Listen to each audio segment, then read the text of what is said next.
Morning, everyone. I'm Joanna Pineda, and I'm CEO and Chief Troublemaker here at Matrix Group, and I'm joined by David.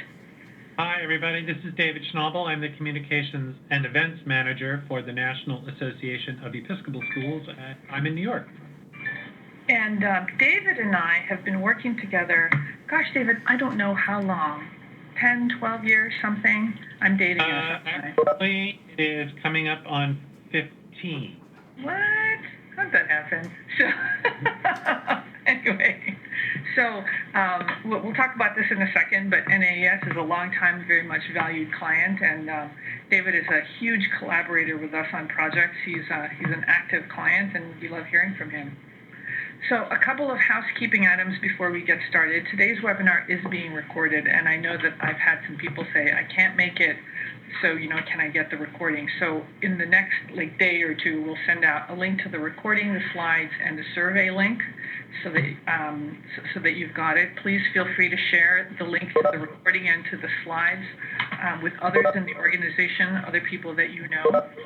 We are muting everyone so that crying babies, barking dogs, opening doors, fire engines, they don't stop us from, being heard.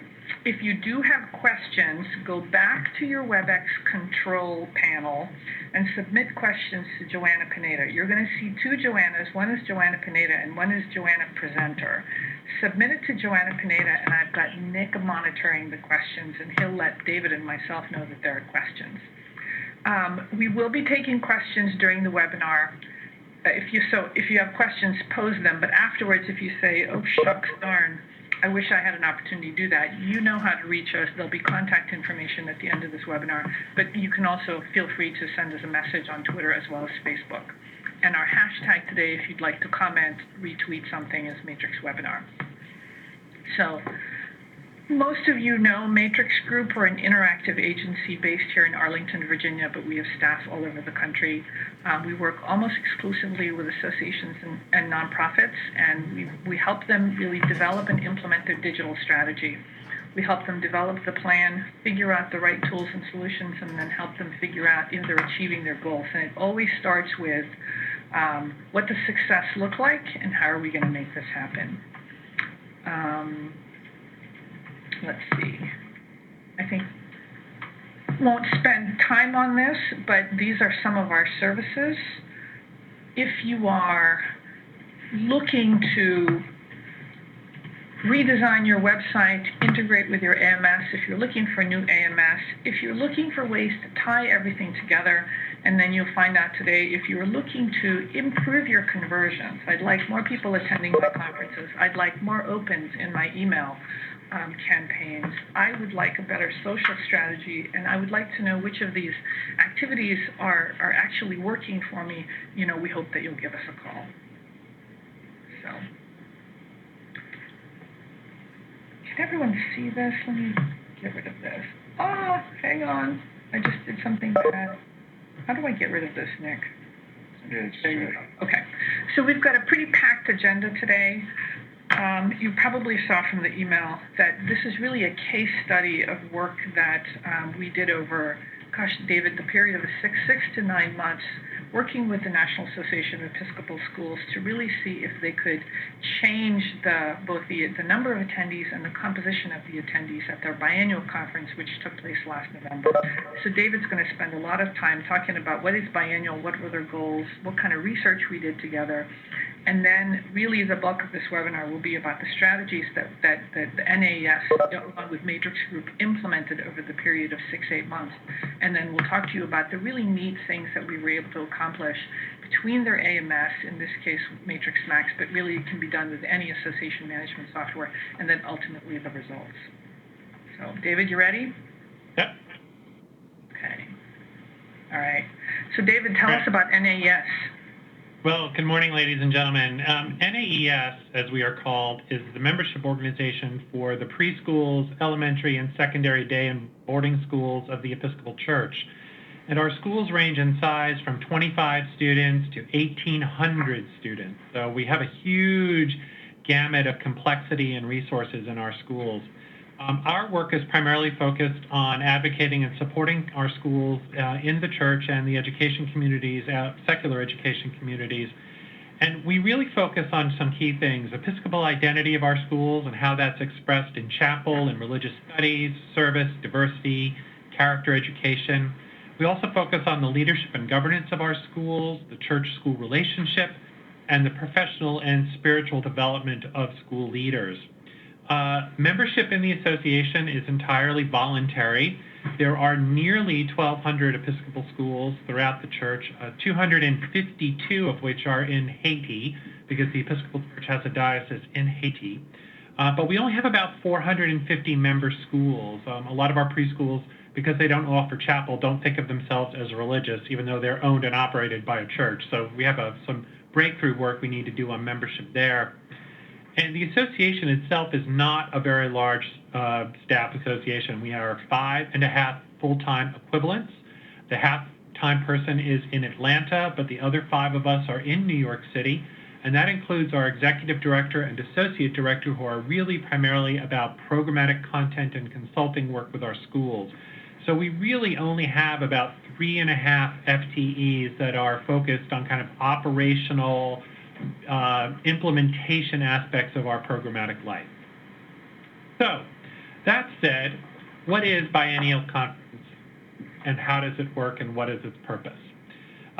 It is an every other year gathering of the tribe, so to speak. Our conference takes place in the fall of even-numbered years, and it is a conference directed primarily to heads of school, to chaplains and teachers of religion, to the senior administrative team in our schools, and to school trustees, to the rector, the head clergy at the parishes that sponsor or operate a school.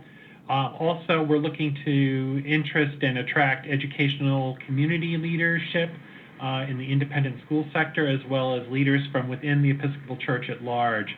We have a legacy of teacher participation in this conference, but we'll talk a little bit more about that as we get a little bit further on. It's a standard conference. For those of you who run meetings, it looks like any other big thing. It's got general sessions, it has workshops, there are networking opportunities, there are school tours. It also includes worship, daily worship, and big, large worship services as well. All of these different components fall into the focus areas I talked about a minute or so in terms of our mission and what our work is primarily focused on, and it intersects with the theme, which in this case, in 2016, was Behold, I Will Do Something New. So we were looking at innovation and entrepreneurial activities in our schools that focus on worship and leadership and governance and program content and the like. So, now, David, I'm sorry, go ahead. Let me just interrupt if you don't mind. Like, you said something to us, Major Troop, something very interesting. I can't remember when it was, but you said Biennial is one of those signature membership experiences. If you come to Biennial, you are a member for life. So this isn't just a regular conference. This is like drinking the Kool-Aid time. It is. It really is for us a drinking of the Kool-Aid time. We can really look at those schools that have come for the first time, and it's to them a sort of transformational experience. Our schools are distributed in the United States kind of in a big U shape down each of the coasts and across the southern tier, and particularly for schools in areas where there aren't a lot of peer institutions, coming to Biennial puts their work in a larger context, and they suddenly have an aha moment, and they say, oh, this is what membership brings me, and this is the community in which I'm involved, and as a result, membership retention, particularly in those areas, is significantly higher and easier. So our goal for the conference in 2016 was to get 40% of our member heads of school to come to the conference. Every year we have turnover in the leadership of our schools, so we wanted to get at least 50% of our new heads of school to come. We were looking to get all of our chaplains, and that's about a number that's about 200 or so chaplains. Not every school has a full-time chaplain. We wanted to get 10% of the member rectors, those are the parishes, the churches, the head priest, to come, and we wanted to get at least one trustee from 40% of our member schools. The trustees are a really hard nut to crack for us because they are parents, basically, right? Well, they're parents, they're other school leaders, but they are, I think, focused on so much more than just the Episcopal identity, and so they see their job as being much more, and they sort of think of this as something that somebody else is in charge of. So we have a lot of general education to do with them and trying to get them, to understand their role in Episcopal identity, but also trying to get them to understand what the conference can really offer for them and how they can make good use of it. Now, David, give us some context. If, say, let's take a look at this goal, member heads of school. I know that for many of the associations attending this webinar today, they're always trying to get the CEOs of the member companies, the executive directors, the head of the school, whatever it is. And they're some of the toughest people to get to a conference. But give us context. You'd like more member heads of school. But in previous years, you had something like, I think it was 14% in 2014. So 40% is a big number, but you believe that having more member heads of schools coming to this conference will really change kind of the tenor and the tone of the conference, and same with the chaplains. Absolutely. Up until about 10 years or so ago, as I mentioned before, we had this legacy of teacher participation, and we were offering all sorts of things like pick-up sticks for math instruction and all sorts of off-mission things. And the board made a decision, our board made a decision to really kind of refocus the conference on Episcopal identity and leadership and governance and spiritual and professional development for school leadership. And we're still struggling with the legacy teacher thing. But we are working very hard to sort of kill that sacred cow, so to speak. But as a result, it has meant that the conference has gotten smaller, but it is not necessarily a bad thing. It is perhaps more strategic, even though it is smaller. And the board is perfectly happy with that. But you weren't getting the heads of schools and the chaplains who are really in a position to kind of, forward the mission. Yeah. And I think part of that was that folks were thinking more and more that, well, you're offering things I can get elsewhere. You're doing things that that I can find at other conferences and spend my limited professional development dollars elsewhere. So I think what we've tried to do is really refocus content, and in the service of that, it's sort of a chicken and an egg thing. You need to get heads of school and chaplains there so you have better participation, but you need better content to get them there to begin with. So it's a little bit of a chicken and an egg question for us as well. Absolutely. So I just wanted to spend a minute or two to tell you a little bit about the technology infrastructure here at NAES, partly because this will give you some context for our efforts. We run Sitefinity CMS for our website, which is then integrated into our Matrix Max Association Management software package. And both our database, our AMS, and our website are hosted by Matrix Group. We have been working with Matrix Group since 2002, which is when they did the first redesign of our website, and then 2004 is when we launched our Matrix Max implementation. So we've been very, very long-term clients of theirs. We also run a G Suite Basic for our email and other basic tools. We have and that's Google. Jargon, sorry. We also run Google Analytics. We make use of MailChimp to do our hotsy-totsy HTML newsletter and other some basic communications there, and that is integrated into our Matrix Max AMS. Matrix Max AMS has a wonderful built-in API connection with MailChimp that allows us to export and update lists back and forth between the two products. It's really, really helpful.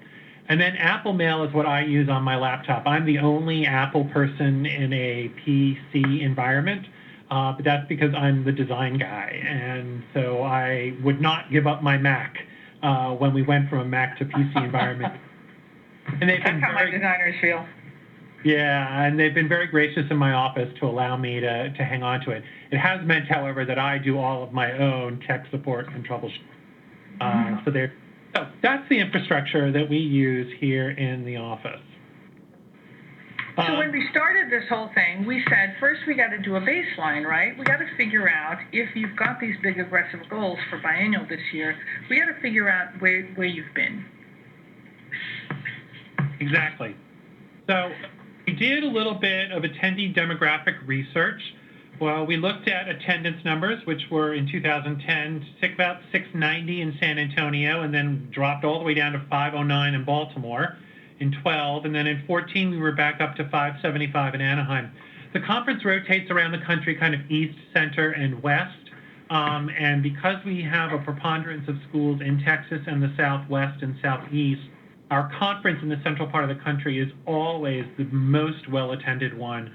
The East Coast is low because the folks from the West Coast don't necessarily travel that far, and the West Coast is my second biggest region in terms of schools. So we sort of looked a little bit about that. We looked at demographics, the percentage of overall attendance by chaplains and trustees, heads and rectors.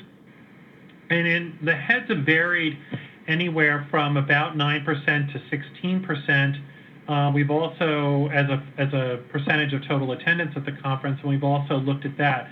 One of the things that's interesting is that when we were in Baltimore, the conference was much smaller, but we almost had no faculty there. So it was an interesting decision that the schools in the Baltimore area made not to bring their faculties. So that the numbers and percentages vary, and I think the biggest variable for us is the sort of teacher component. Now, I will say one thing that's really neat about this is, in kind of my working with different organizations, I think there's kind of an emphasis, and rightly so, on the numbers. We're trying to get 1,200 people to the conference. We're trying to get 30,000 people, 2,000, 5,000, what number it is. But in your case, you were doing something different. You were saying, let's focus on the number and the composition. And so it was really important that data be in your AMS so that you can report it. And so NAES is very good about, tagging people so that, obviously not perfect, but for the most part, people in the database have a role in the database. And when you're entering someone in, that they're a head or a chaplain or a teacher of religion or a trustee. And I think that's really important, David. You all have very strict data integrity standards. We do. I'm known in the office. It's my job to sort of enforce and be the hammer with that. But it is very, very important for us to understand who's coming to the conference based on those pieces of data in our database. We also looked at registration patterns, how many people, what percentage of registrations we get before early bird deadline and after the early bird deadline. And it can be as high as 81% of attendees register by the early bird deadline. And our online deadline, which is generally about 3 to 4 weeks before the conference itself, we are anywhere from 95 to 99% of attendance at the online registration deadline. We have very, very few walk-ins to this conference. And I think that is reflective of the culture of our schools. If somebody is going to come from a school to a conference, we got to figure out, okay, do I need a substitute? Who's going to handle my sports teams? Who's going to handle my chapel services? There's a very complex set of moving parts in a school, and to take somebody out for a couple of days means you have to really think about coverage. And so there are not a lot of snap decisions that are being made here. We also looked at the source of registration because we wanted to know where people were coming from. And over the course of the 3 years, our web registrations have always been our highest source of registrations. But the percentage grew significantly in 2014, and I think partly that's because we introduced group online registration, which is a function of our AMS. We hadn't offered it prior to that, and it was a big game changer in terms of where people are registering for us. Mail and fax registrations, as a result, are dropping because folks used to fax or mail their group registrations rather than do it online. So we had David, let me clarify that. Group registration was a game changer for you because what it does is it allows a single person from the school to register multiple people and pay with one check or one credit card and go through the screens once instead of 5 times and then, and have to have the passwords for those 5 people. So that was a game changer for you. And I believe that's been a game changer for many of our trade associations as well.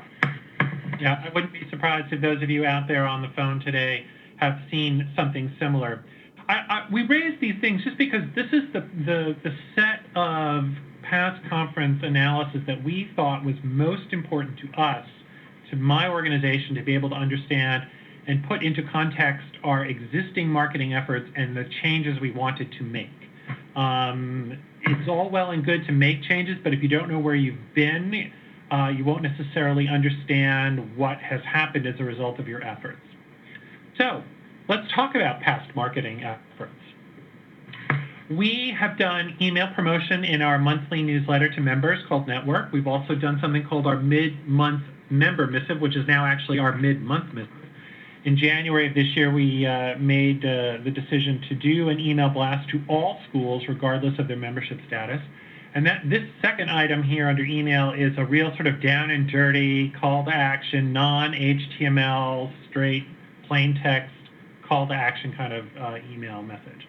We have our website, obviously. We also have specific pages on the website for the conference. We have rotating branding area on our homepage. We have news items. We also have standing house ads in the right rail of all pages of our website. And during our biennial season, that's the item that's there. We also do print. We do a 32-page registration brochure, which goes out in April. And this is a really key thing to understand about our conference. Our conference is in November. The school year starts in August. And from June, July through most of August, our schools are dormant. They don't want to talk to us.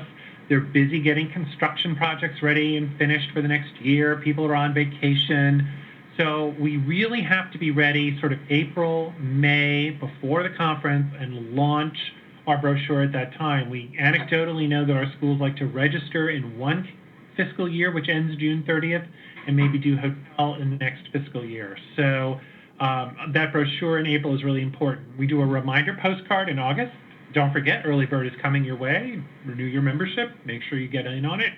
And we also have done in the past some promotion on social media, but it was not a focus. We didn't spend a lot of time on it. And that'll be important in a few minutes when we talk about what we're doing or what we did differently for this conference.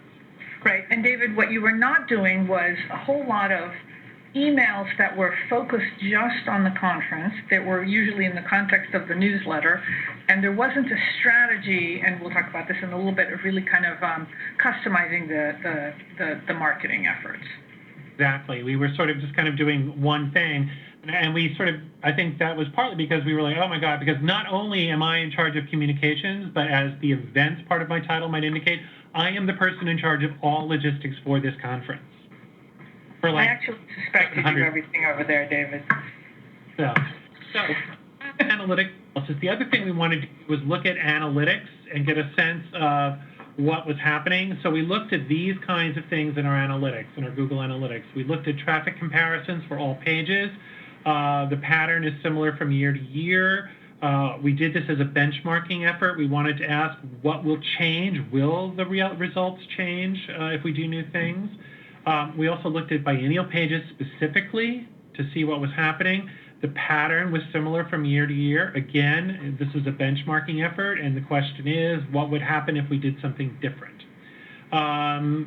We also looked at time of day. Does the time of day when folks are looking at our website make a difference, and when is that? One of the things we learned in here was that for whatever reason, when we set up our analytics, we neglected to adjust the time. This is really important. Yeah, really important. We neglected to change the time zone in which we were located. So initially, when we looked at all of our analytics, we thought, oh, folks are looking at things early in the morning. And then we realized that our time zone was set to Pacific. It was the default Google thing. And once we changed it, we suddenly realized, oh, people are really looking at things from 10 o'clock Eastern or 10 o'clock in the morning to the end of the day. We also looked at devices, whether folks are looking at things from a mobile point of view or a desktop point of view, and it is mostly desktop. Our analytics revealed that most of our website traffic is desktop traffic. And if you look at that in conjunction with our time of day graphs, it is likely that folks are sitting at their desk or using their one-to-one laptop implementation in their school to look at our website. They are not doing it at home. They are not doing it at night. They are doing it during the day at their desk from their laptop. And David, there was something else that was interesting, and this is important because I'll tell you for some of our other clients, the patterns are very different. It could be evening, it could be early in the morning for our contractor groups, etc.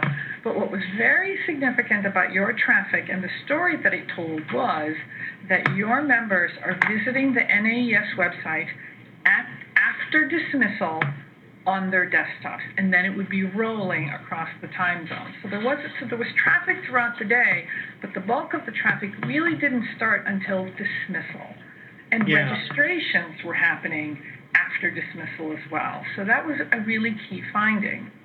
Yeah, the other key finding is that it happened in the middle of the day, sort of lunch hour, lunchtime. That's right. Definitely not at the beginning of the day when the school day is launching itself, but more sort of, let's get through chapel, let's get through arrival, let's get through the initial things, and then we can take a deep breath and do that sort of administrative stuff after we get through that first part of the day.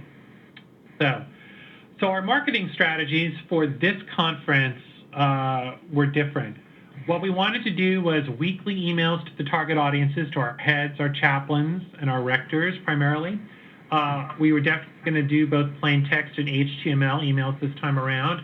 As you can see, we decided to do targeted messaging for those specific audiences, and we were going to put calls to action in our emails that got members to log in, and that will be very important when you start talking about some of the analytics tools that we deploy, because they really are only most effective when you have folks logging in and cookies going back and forth and other key information about folks.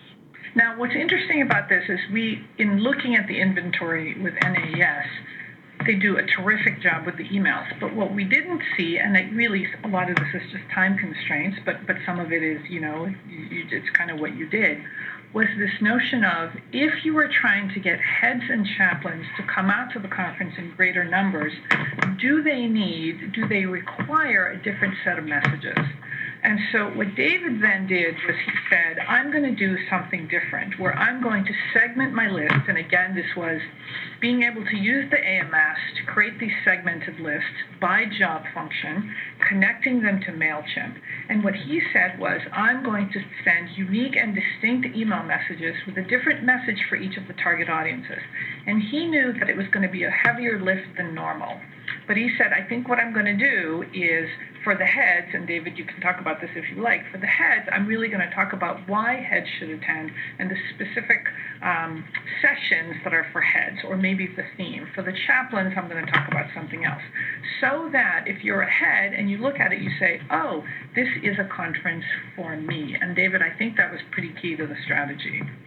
Absolutely. And the next 4 slides really will give you an idea of some of those things. So this is our monthly newsletter to members. You'll notice it has some general stuff there, but it always included this particular branding area. And in this case, this was August. That's the beginning of the school year. Not everybody is back. We have rolling start dates across the country. For those of you in the Southeast, you know just how early your schools go back. Right. In the Northeast, it's not until after Labor Day. So we had to do that.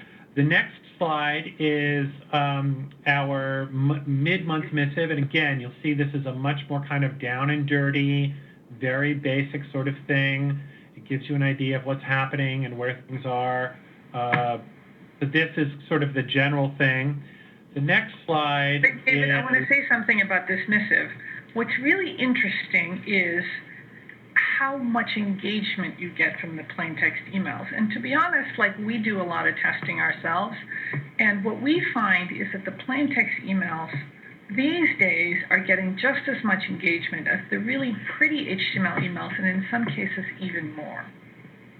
Yeah, I mean, I think part of that is that this kind of an email has really, there's no distraction. It's sort of, this is it. And you'll notice here in my text, I basically say, there are 6 items, and the items are numbered, and the headlines are red, and it's a very basic paragraph with a call to action, boom. And we certainly see this with our other webinars that we offer and our Google Hangout chats and other things like that, that these kinds of things really do get direct sort of action, especially if folks are coming singly from a school, like I'm the only person who's going to come to the conference or whatever. This is my moment to really remember to do that. I'll tell you, we actually think there's a couple of reasons, too. And one is the fact that you say 6 items tells people, oh, NAES has told me that these are the 6 most important things that I should pay attention to, so let me scan it. The second thing is, if you haven't paid attention, and this is not for NAES, but for all of you on the webinar, if you haven't paid attention to the template that you're using for the pretty HTML version, if you've got a fixed width header, then that's making your email not mobile friendly.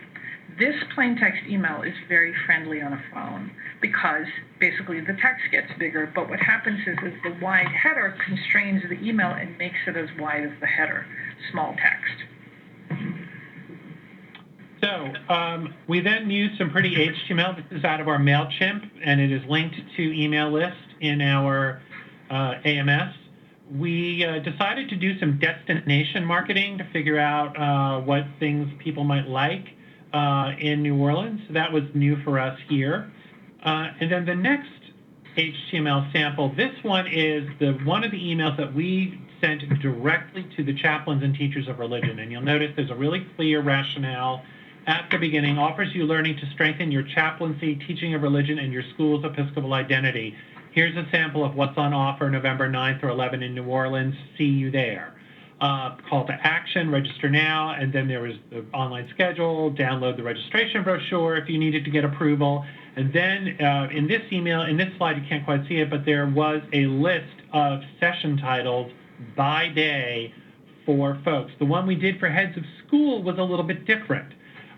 Instead of listing it by day, what we did was we said, okay, I'm a preschool director, I'm an elementary school director, and I am a big school K-12 boarding school type person, a much more sophisticated kind of program. So what we really tried to do in the heads of school email was really kind of appeal to their leadership identity by the kind of school that they lead, so we could show them that as the head, there was something there for them as a preschool director versus a parish day school director versus a boarding school director as well. And David, this did add to your burden, right? Because you were developing, an extra 4 or 5 customized emails. So I think we need to be honest about that for people on the webinar to say that, this is an extra lift. But I think once we start looking at the results, it becomes a cost-benefit analysis. You want more heads. How are we going to make this difference so that the heads say there's something in it for me? Exactly.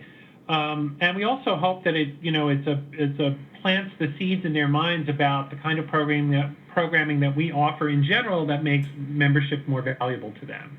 And I think also, again, I'm going to go back to the fact that you have good data that allows you to segregate the lists by job function. Absolutely. Not only job function, but the kind of school. We're able to sort of look at it in directions and really kind of do that.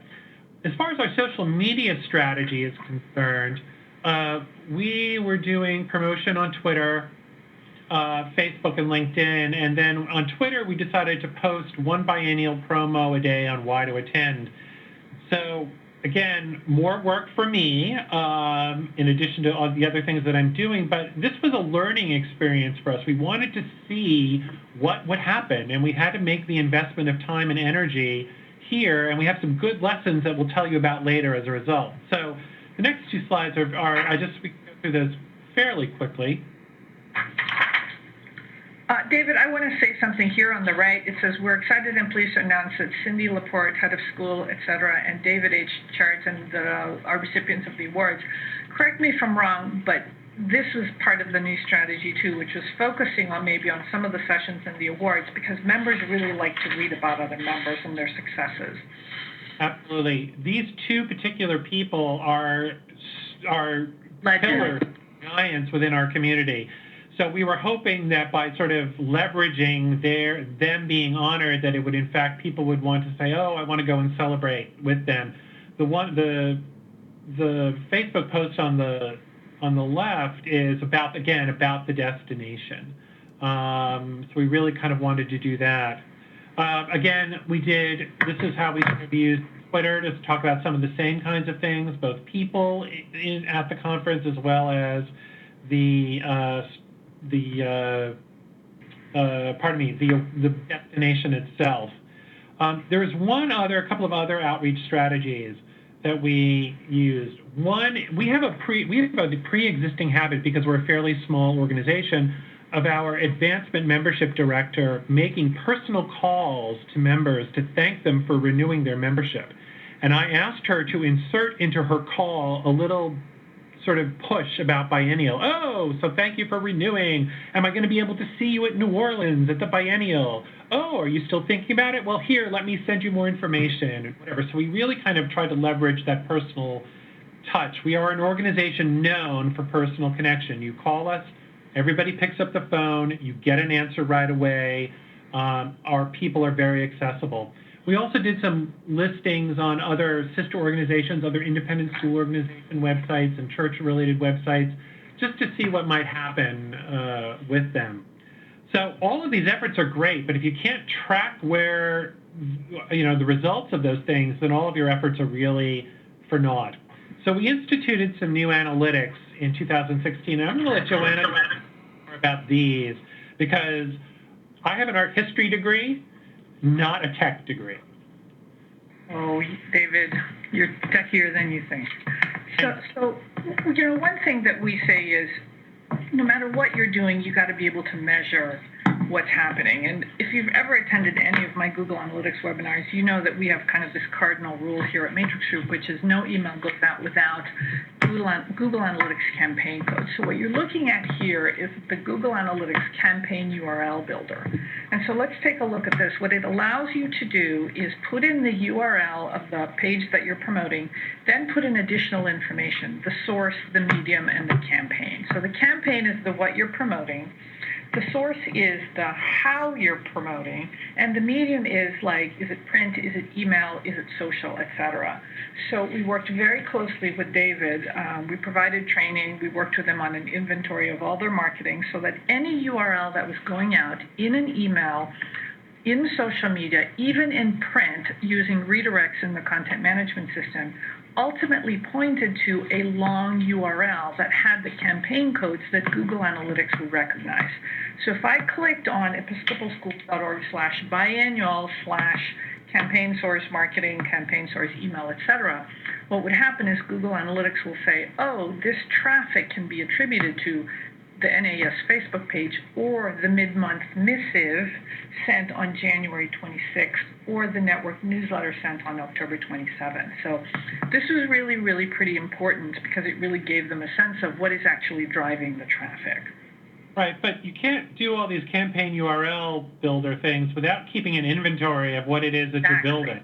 Exactly. So this spreadsheet here is the list that I kept of every URL that I built using that builder for our marketing efforts. Again, time-consuming for me, but I'm a bit of a data geek, and I really sort of like that. And again, this was a first-time effort for us, so we needed to build a baseline and understand what was working and what wasn't.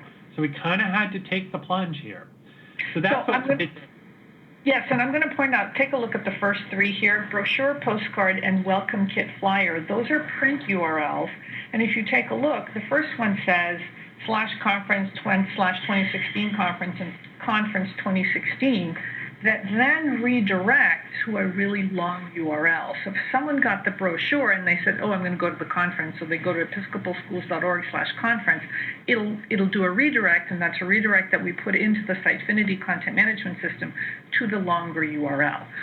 When we send you, by the way, the slides, we will send you a link to a Google Chrome extension that allows you to, from the page that you're looking at, just click the button and it'll automatically pull in the campaign URL builder. And clients that use it say, wow, that makes it so much easier for me to generate these URLs. So this is super, super important. And so if you take nothing from this webinar but this, never send out an email, never send out a link in an email or anywhere without the campaign codes. Now, I'm sorry, go ahead. I was going to say, here's the other thing where integration with your AMS and your Google Analytics is really important. The custom dimensions that are available in Google. And Joanna, why don't you explain a little bit of technically what it is and how it works? Absolutely. So the thing about Google Analytics is, for the most part, it's anonymous, right? Because Google doesn't allow you to track the traffic personally. So you look at the traffic and you say, okay, I've got all this traffic and I got 15,000 page views on my homepage. And if you look carefully and you're using the source codes, you can say, oh, a bunch of them came from Google and a bunch of them came from my email, etc. But who is actually visiting. And so there's something in Google Analytics called custom dimensions that basically is a set of variables that you can set. And in our case, we set them using data from the Matrix Max database. So here's the way it works. We did some integration so that when somebody clicks on a URL, or if they've logged in to a Matrix Max page, what happens is we make an extra call back to Matrix Max and we pull back certain data. Member type, and then you see here, is board, is committee, the job functions, the member type, the member status, and are they primary contact? So if I'm Joanna Pineda and I'm head of school at Alexandria Country Day, that information is going to get pulled from the Matrix Max database, and it's going to be saved in a cookie that gets saved on my computer. And that cookie actually stays resident forever. It's a permanent cookie. Obviously, if they clear cookies, or if they clear their, or if they change their computers, they're going to have to replace it, which is why, if you recall at the very beginning part of this webinar, David said we really needed a login strategy to get more people to log in to access members-only content. But the other motive, or the other reason for that, was to get this demographic data.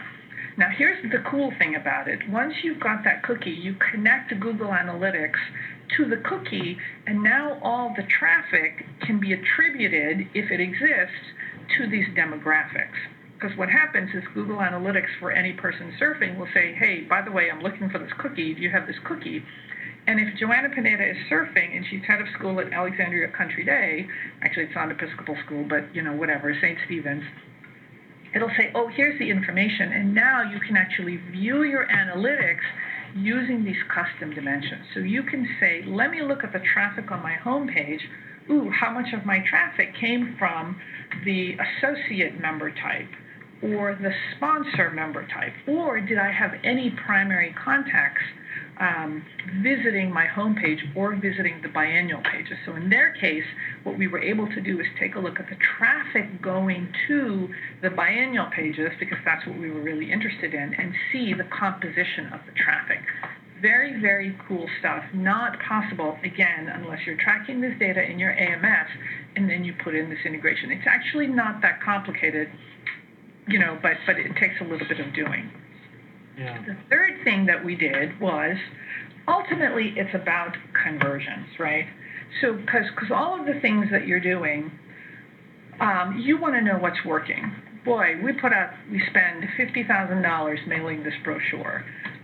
We send out an email, every week for 4 months. Boy, we've got a big emphasis on a social media campaign. We're actually doing Facebook ads. So how the heck do you know if any of this is actually working? So there is an enhancement that got put into Matrix Max that allows you to put a link to a Matrix Max page with the campaign codes, and that sets a 90-day cookie.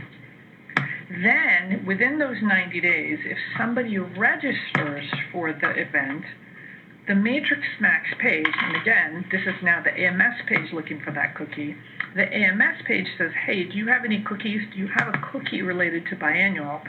And if the answer is yes, it says, give me that source. So I'll walk you through it. David Schnabel sends out an email in his network newsletter, and it says, register today for biannual. And that URL says source equals network October 26th. Medium equals email, campaign equals biannual. I click on that link, a cookie is set. I do not register. I talk to my head of school, and the head of school says, yes, you're the chaplain, I think you should attend biannual. I go back to my computer, and I don't click on the email. Maybe I go to the Episcopal school's homepage, maybe I click on an old email, whatever it is. But when I hit that registration page, the registration page says, do you have any cookies? Let me grab the source. So now you can attribute the registration to the email, the social posting, the print brochure, the third-party calendar item, etc. And that's actually reported in Matrix Max. Now, we're giving you examples with Matrix Max, but we've actually done this work with other AMS systems. And again, as long as you're tracking that data, and we're able to work with your AMS vendor to set those cookies and then save the data back into your AMS, you've got it. If you happen to be a Matrix Max client, good news, because a lot of this is actually built in and actually already included in your implementation. So, and David, this was interesting, and if you take a look at this data, we've got this like big number 546, which we'll talk about later because we didn't get all the data that we wanted. But if you take a look at all chaplains, all heads, all rectors, branding, brochure, email, SIG, etc., for the first time, NAES actually has data about which emails and which campaigns are actually driving conversion. I mean, you'll see one of the really fun things here is that I told the rest of my staff that everybody had to have a link with a special UTM code behind it in the signature area of their outgoing emails. And 4 people actually clicked on that and registered. Which is kind of interesting. Like, it makes you think, right? Like, I got an email from Linda Glad, and I was like, oh, yeah, right, shoot, Biennial's coming up. Oh, great, there's a link. So awesome. Yeah, but now we know. I mean, it's not a huge number, but it was interesting to see this.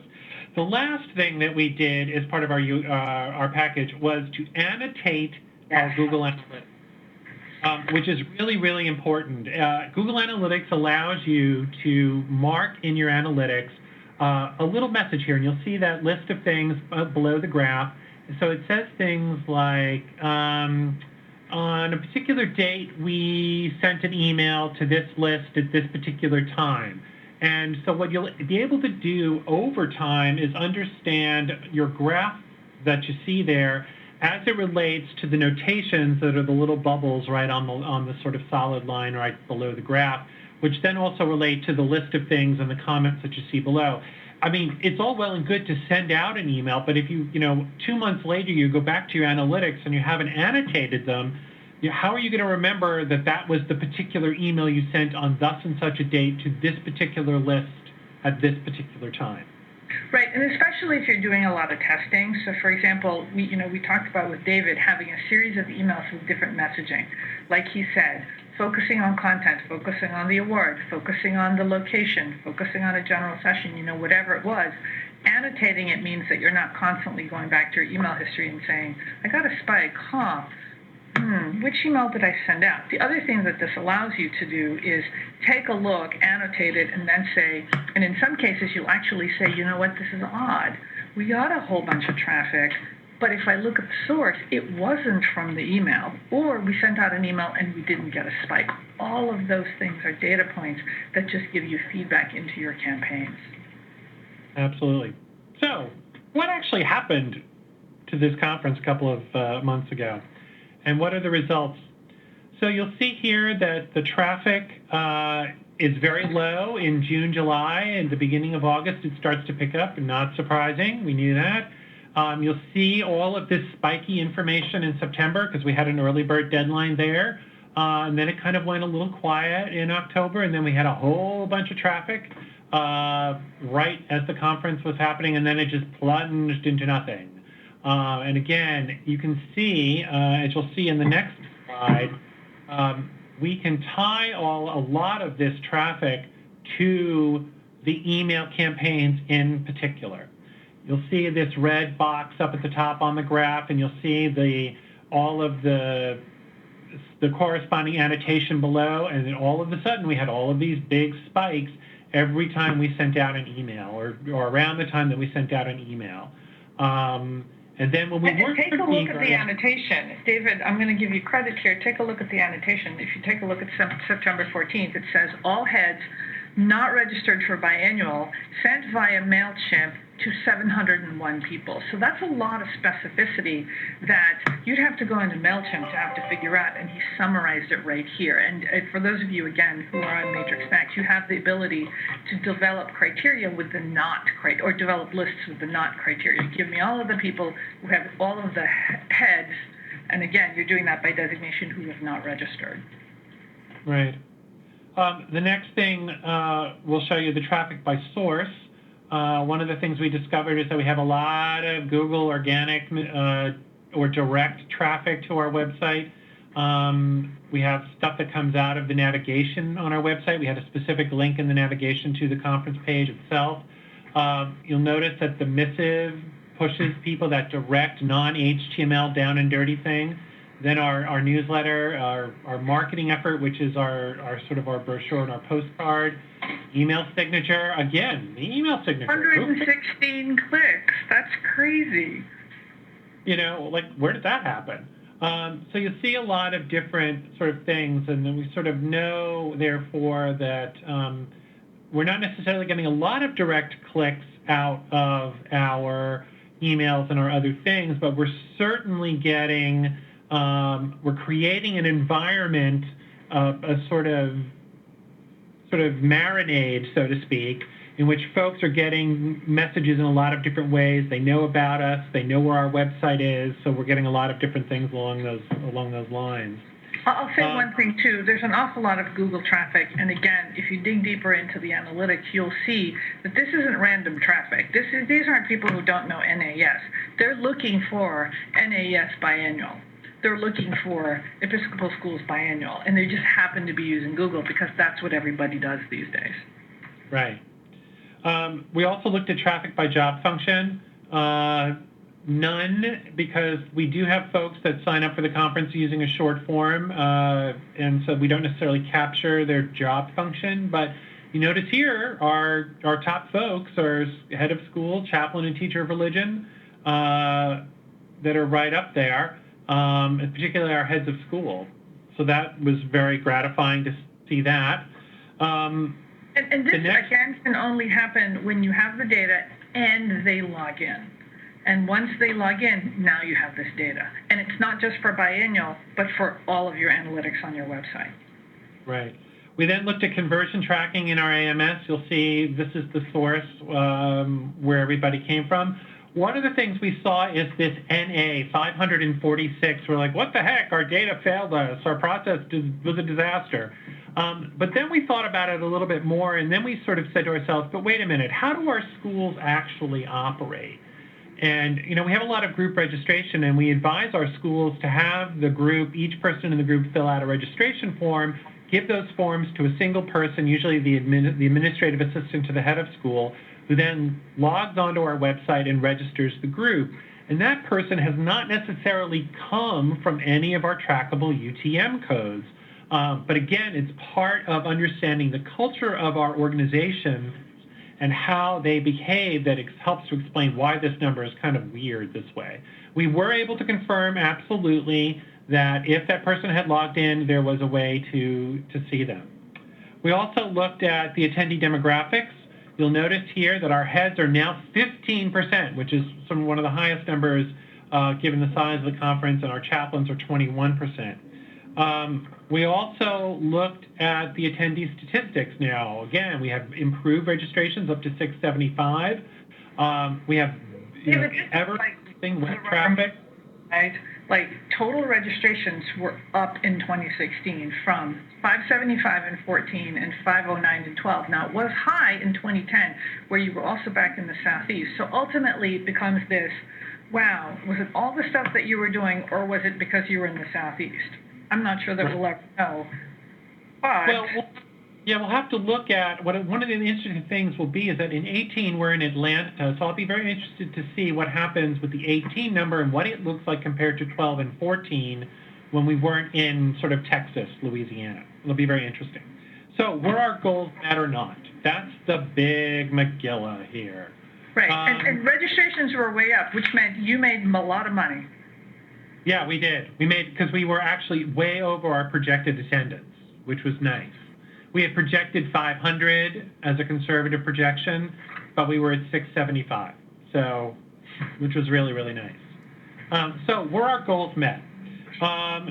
Here's a very, we didn't meet all of our goals by any stretch of the imagination, but those numbers are moving in the right direction. And as we continue to hone our marketing strategies and our content strategies for the conference, we are going to be using this as a baseline to measure future engagement in the conference itself.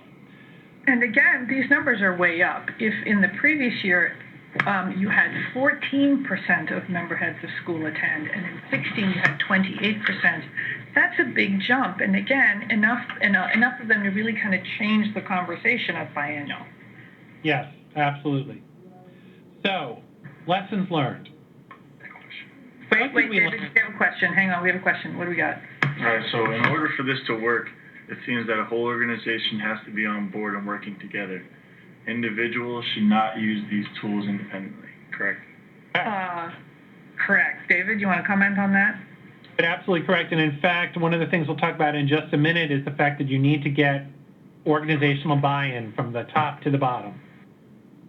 And you have to be willing to have, I'm lucky. I work in a small organization, small staff organization, where I'm in charge of both the marketing, the communications, and the event itself. But in a large organization, it is going to require,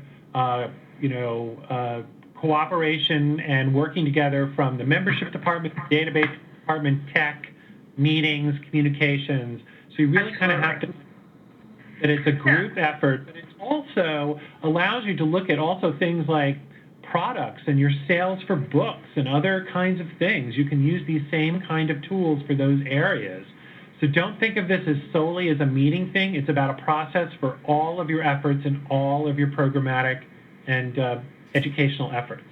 But I will say this, David, if you can't achieve everything that NAES is able to, at least get better data. And as an organization, say to yourself, what is one thing that we can do to get better data and make a better decision? If the only thing you can do is put UTMs in your emails so that you can track traffic, because that's the only thing you have control over, that's already better than nothing, right? If your AMS vendor says, sorry, can't help you, at least get better data. So, yeah. David, lessons learned.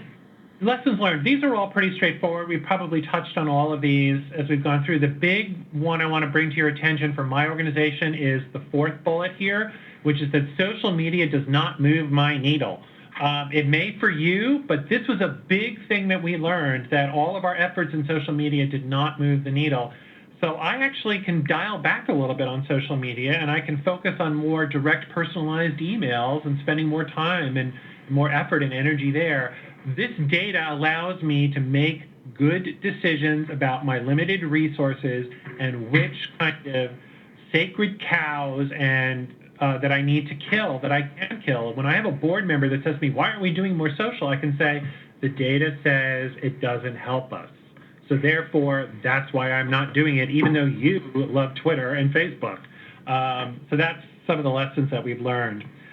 In terms of moving forward in my association, we are going to continue our analytics analysis. We're going to be making, as I said, changes to the conference. We're going to be continuing to testing our emails, and we're going to be using UTMs, as I just said, for things more than just our meetings.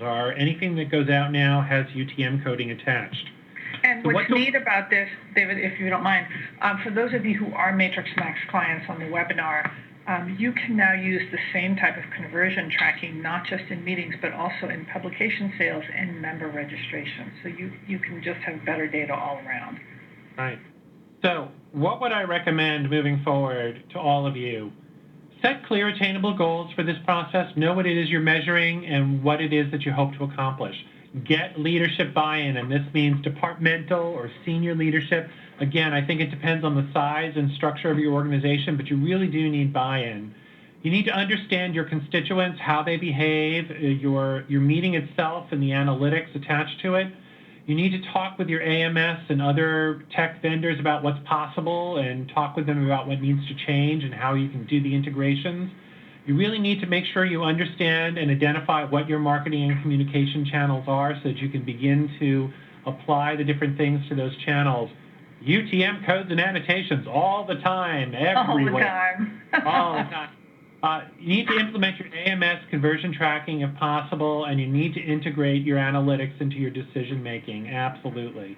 And I think, David, where this gets a little tricky for organizations is, like you said, is when you're trying to kill something.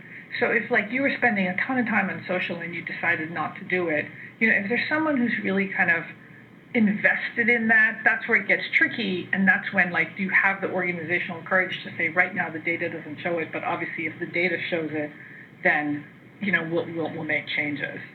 Absolutely. I mean, if I had known that the mailing of our brochure wasn't effective, then I would say maybe we don't need to mail the brochure anymore. I don't need to spend all that postage money. But the data showed that it was still important. Or if I individually crafted emails to heads and chaplains wasn't moving our needle or wasn't starting to help us gain traction, then I'd have to rethink whether I was doing those things. The data is great in and of itself, but it's using the data and understanding its context that allows me to make decisions about my limited resources. Nick, do we have any questions? No.